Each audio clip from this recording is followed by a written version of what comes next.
একটা হোটেল কি শুধুই থাকার জায়গা, নাকি তার প্রত্যেকটা রুমের আনাচে কানাচে লুকিয়ে রয়েছে হাজারো মানুষের গল্প? নমস্কার, আজকে আমার চ্যানেলে আমি রিভিউ করতে চলেছি বাংলার সাহিত্যের অন্যতম সেরা গল্প শঙ্করের লেখা চৌরঙ্গী।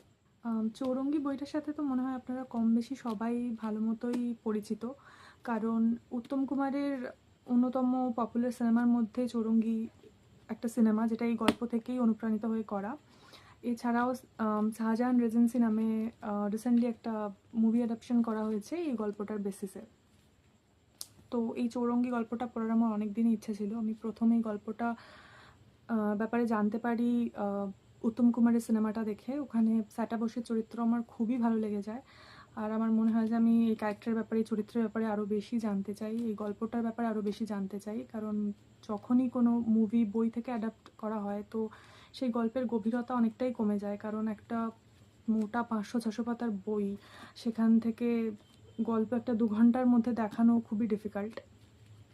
তো গল্পের গভীরতা আমার মনে হয় কমে যায়। তো সেই কারণে আমি চেষ্টা করি যে সেই বইটা কিনে পড়ার। তো যাই হোক, এই বইটা আমি পাই ভাইফোঁটাতে উপহার হিসাবে। তো তারপরে বেশ 1 বছরের ওপর ধরে আমি পড়বো করে ব্যাপারটাকে পিছিয়ে ডিলে করে ফাইনালি লাস্ট 5 মাস হলো আমি এটা পড়া শেষ করেছি, আর ভাবলাম আজকে বই রিভিউ এটা দিয়েই শুরু করা যায়। তো আপনারা যদি এখনও অবধি চৌরঙ্গী না পড়ে থাকেন বা সিনেমাটা না দেখে থাকেন, তো আমি চেষ্টা করব কোনো স্পয়লার না দিয়েই রিভিউটা দেওয়ার।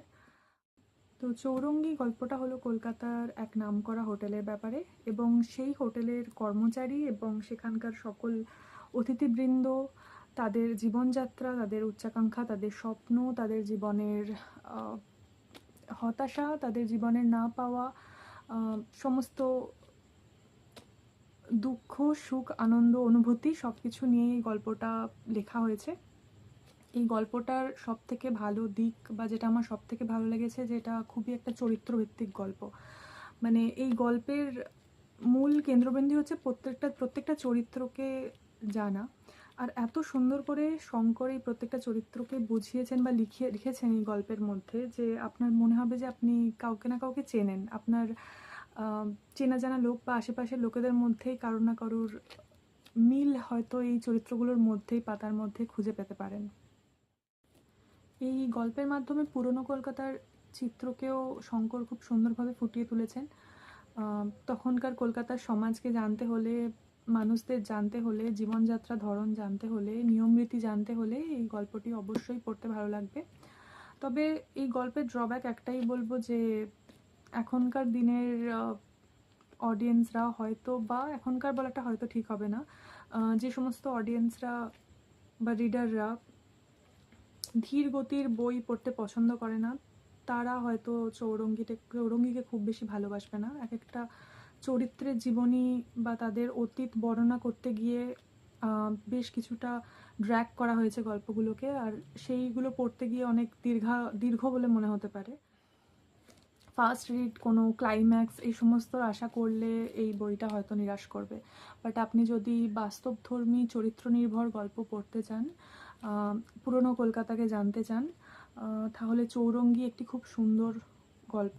এখানে শঙ্কর যে ভাষা ব্যবহার করেছে লেখার জন্য, সেটাও একদমই সহজ সাধারণ চলতি ভাষা। এখানে বেশ কিছু ইংরাজি শব্দের প্রয়োগ রয়েছে, যেহেতু কলকাতার সাথে ব্রিটিশদের একটা সংযোগ পুরনো কলকাতাতে ভালো মতোই ছিল, সেই ব্যাপারটা পুরোপুরি ফুটে উঠেছে এই গল্পগুলোর মধ্যে।